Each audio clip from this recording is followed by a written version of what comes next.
Bismillahirrahmanirrahim. Assalamualaikum warahmatullahi wabarakatuh. Rabbi sholli sodri wa yassirli amri wahlul 'uqdatam min lisani yafqahu qawli bi rahmatika ya arhamar rahimin.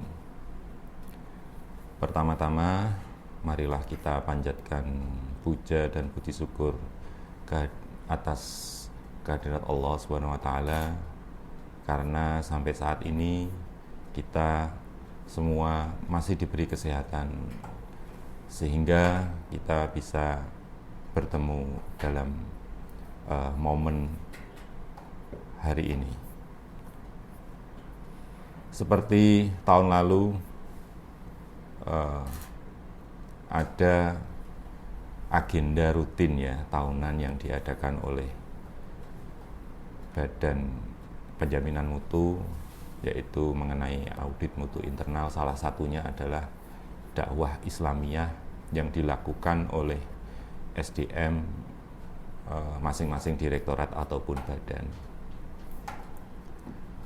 Kali ini saya selaku staf di Direktorat Keuangan dan Anggaran mendapatkan tugas atau kebagian materi tentang insan ulul albab atau ulil albab, ciri-ciri insan ulil albab. Nah, kita coba lihat satu persatu. Kita lihat dari makna harfiahnya dahulu. Ada dua makna harfiah yang bisa saya sampaikan dan pemirsa bisa simak bersama begitu. Yang pertama adalah kata ulul. Dalam bentuk jamak artinya adalah asab atau pemilik. Kemudian kata kedua adalah albab. Sebenarnya ini mempunyai dua kata, yaitu bagian dada binatang yang diikat tali agar pelana tidak lepas, jadi untuk pengendali. Kemudian ada yang satu lagi yaitu alub, yaitu artinya inti dari segala sesuatu. Dalam kitab Lisanul Arab yang ditulis oleh Ibnu Manzur, ada kata lain yaitu lubur rojul, yaitu akal seseorang, karena yang membedakan makhluk ya ciptaan Allah antara manusia dan binatang adalah akal. Maka disinilah inti dari pengertian ulul albab.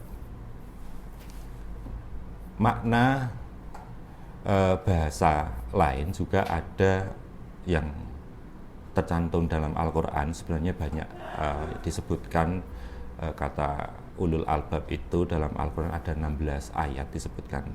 Tapi ini coba saya ambil salah satu, yaitu kita bisa lihat di Quran surat Al-Baqarah ayat 179.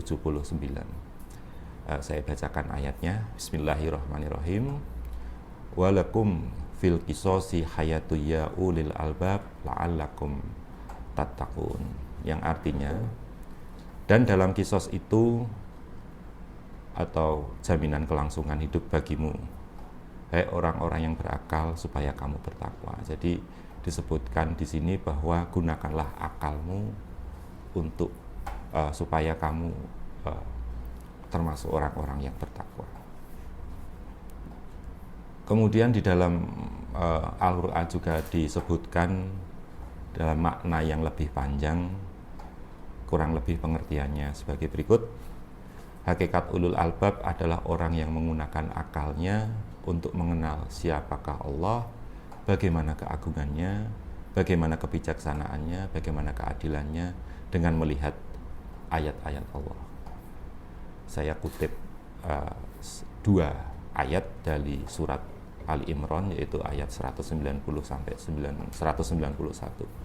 Bismillahirrahmanirrahim. Inna fi khalqis samawati wal ardh wa ikhtilafil laili wan nahari la ayatil liulil albab alladzina yadhkurunallaha qiyaman wa qu'udan wa ala junubihim wa yatafakkaruna fi khalqis samawati wal ardh rabbana ma khalaqta hadza batilan subhanaka faqina adzabannar. Shadaqallahul adzim. Yang artinya sesungguhnya dalam penciptaan langit dan bumi dan silih bergantinya malam dan siang terdapat tanda-tanda ulil albab, yaitu orang-orang yang mengingat Allah sambil berdiri atau duduk atau dalam keadaan berbaring, dan mereka memikirkan tentang penciptaan langit dan bumi seraya berkata, ya Allah Tuhan kami, tiadalah Engkau menciptakan ini dengan sia-sia, Maha suci Engkau, maka peliharalah kami dari siksa api neraka. Ya. Kembali bahwa di ayat ini selalu tentang ulil albab itu selalu menyebutkan kepada manusia untuk menggunakan akalnya untuk berpikir. Selanjutnya adalah ciri-ciri insan ulil albab. Sebenarnya banyak sekali ya pengertian yang dituliskan oleh para pentafsir Al-Quran. Ada yang menyebutkan 5 ciri-cirinya, kemudian ada yang 10, ada yang 12. Ini saya coba ambil yang singkat saja, yang sebenarnya kalau saya baca itu prinsipnya adalah sama, yang di dalamnya adalah selalu mengutamakan penggunaan akal. Yang pertama, ciri-ciri insan ulil albab adalah orang-orang yang berakal. Dengan akalnya senantiasa mengingat Allah Subhanahu wa taala dengan cara melihat dan mentadaburi ciptaannya, baik yang berada di langit maupun ada di bumi. Kemudian yang kedua adalah orang-orang yang berzikir. Jadi yang selalu mengingat Allah Subhanahu wa taala dalam kondisi apapun. Jadi apapun yang dilakukannya dalam keadaan apapun selalu mengingat Allah Subhanahu wa taala. Yang ketiga adalah orang-orang yang selalu memuji Allah Subhanahu wa taala, yaitu orang-orang yang selalu mengucapkan kalimat syukur atas nikmat dan keagungannya kepada Zat yang Maha Agung dan selalu mengucapkan kalimat-kalimat Allah. Selanjutnya adalah perilaku insan ulil albab. Dengan ciri-ciri tersebut di atas, maka dalam praktek kesehariannya bisa disampaikan bahwa perilakunya sebagai berikut. Yang pertama adalah selalu berzikir dan mengingat Allah SWT. Yang kedua, mentafakuri ayat-ayat Al-Quran, jadi berpikir, mempelajari ayat-ayat Al-Quran. Kemudian yang ketiga, merenung dan mengambil hikmah. Jadi apa yang sudah terjadi bisa diambil hikmahnya untuk hidup yang lebih baik. Yang keempat adalah memanfaatkan waktu dengan baik. Banyak pepatah baik dalam Arab maupun di dunia Barat, seperti kalau Arab itu ada al-waktu kasoif, kemudian ada juga kalau di Eropa itu ada namanya waktu adalah uang dan seterusnya. Kemudian yang kelima adalah menghambakan diri kepada Allah. Jadi kita manusia bukan siapa-siapa, selalu merasa kecil lah di hadapan Allah SWT. Jadi supaya kita selalu berpikir, introspeksi diri bahwa kita ini bukan siapa-siapa. Jangan merasa begitu ya. Itu yang bisa kita selalu mengingatkan kita untuk berusaha untuk selalu lebih baik. Dari apa yang sudah disampaikan di atas bisa ditarik beberapa kesimpulan singkat begitu. Kira-kira begini, orang yang menggunakan akalnya belum tentu termasuk insan ulil albab. Tetapi orang yang termasuk insan ulil albab adalah orang yang selalu menggunakan akalnya. Jadi begini kira-kira penjelasannya.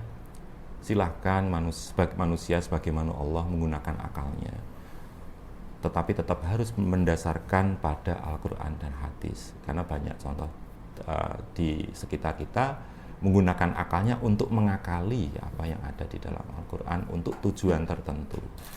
Na'udzubillahi min dzalik, semoga kita tidak termasuk golongan orang-orang seperti itu.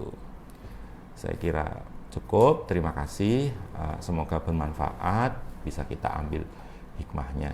Mohon maaf segala kesalahan. Billahi taufiq wal hidayah. Assalamualaikum warahmatullahi wabarakatuh.